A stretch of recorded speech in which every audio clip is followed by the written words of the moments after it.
All right. This week I finished up our aim down sight camera transition, and as you can see, things are looking fantastic. The task also ended up being much more complicated than I had anticipated, and also included two large subtasks, which required massive changes to our materials. I'm extremely picky about the feel of movement in shooting games, so I didn't call this done until it met my very rigorous standards. The first part of implementing this feature was getting our player camera manager going. A lot of developers completely ignore this class and put all their camera transition logic onto the character, which is so backwards it isn't even funny. If you're making a game using a tool, you should use the tool the way it was intended to be used. And that's why we use the player camera manager. Here, we have a helpful function that updates the view target, and that is where we'll be performing the transition. Essentially, what we're doing is taking the aim down sight time and linearly interpolating between our two states. The first state being at the hip, and our second being when we are fully aimed down sight with the camera right up to the optic. Make this look as natural as possible and not be a jarring transition like it is in some games. We need to make sure that we are interpolating the location, rotation, and field of view properly between the two states. That gradual transition is the key here, and as you can see, we are looking pretty solid in that department. So you may have caught me mentioning field of view in the last bit, and this means that I have to deal with what I've been putting off since I started the project.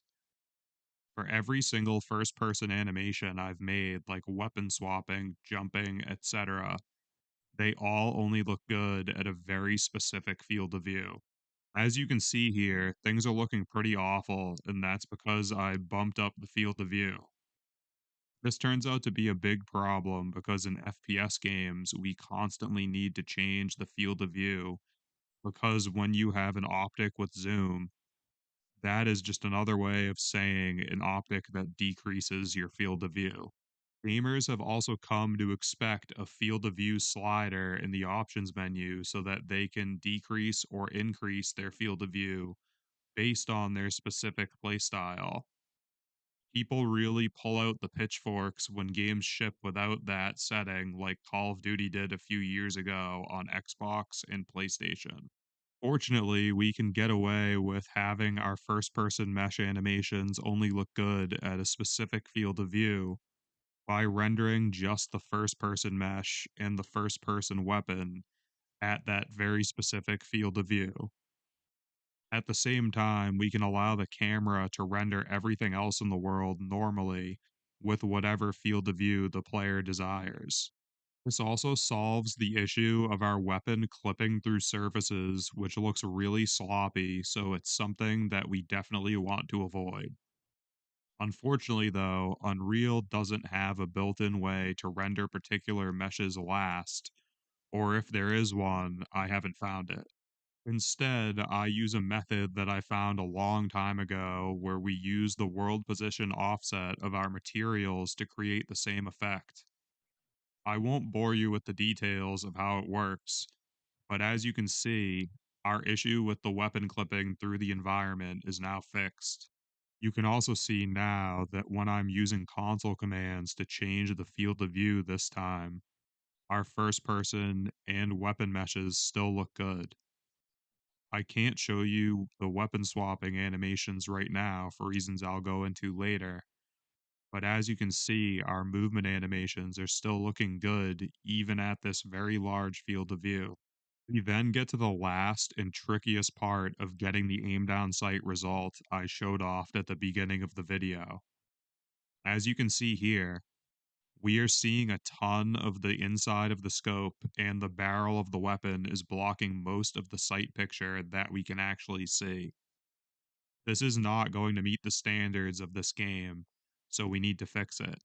Most FPS games don't have this problem whatsoever because when you aim down sight, all they're doing is hiding the weapon and putting a static UI element on the screen that gives you the illusion that you're actually aiming down the sights.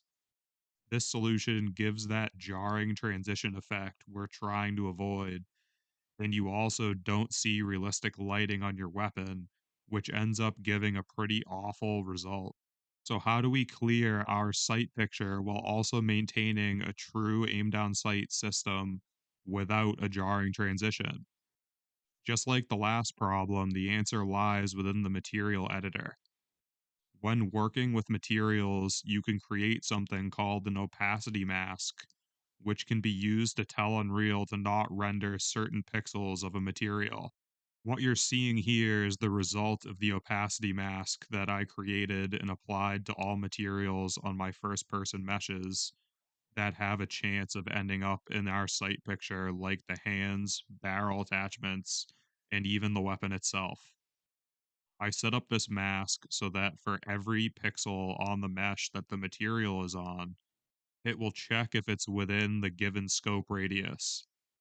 If it's within the scope radius, then it won't render, but if it's outside of the scope radius, then it will render normally.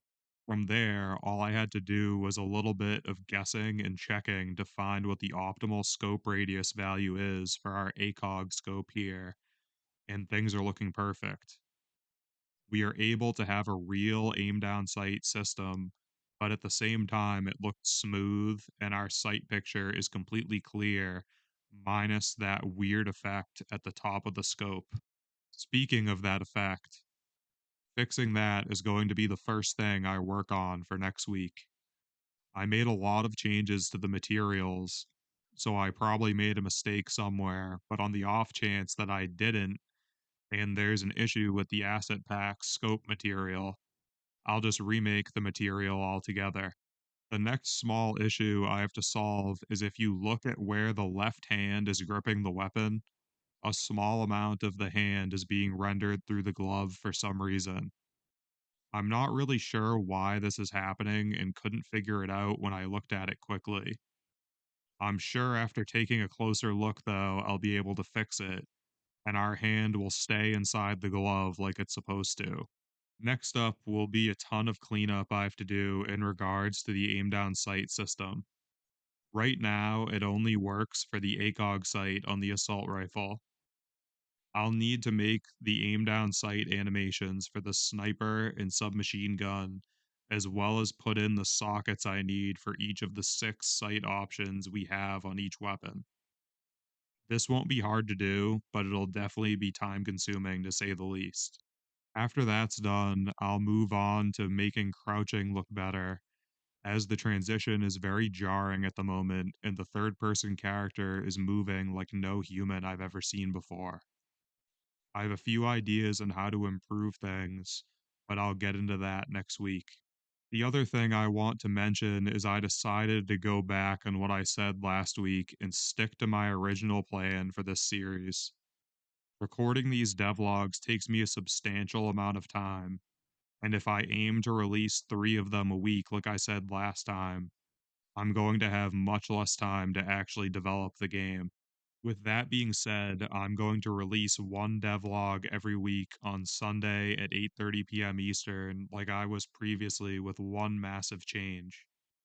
As I hope you realized watching this week's video, I made much more progress than I usually do. Sticking to just one devlog a week combined with actually developing this game at a very frantic pace will lead to me having a ton of cool stuff to show every week. I also managed to work on creators every day after work this week, which is a huge change to how things were going in the first 9 weeks of this development journey. If you want to keep up with how things are going and support me, consider subscribing to the channel, liking the video, and leaving a comment. I'm making a big effort to increase the quality of this series, and you liking, commenting, or subscribing makes the YouTube algorithm show my videos to more people, so I can't thank you enough for taking the time to do it. With all that being said, though, as always, my name is Steve. Thank you so much for watching, and I'll see you all next Sunday night.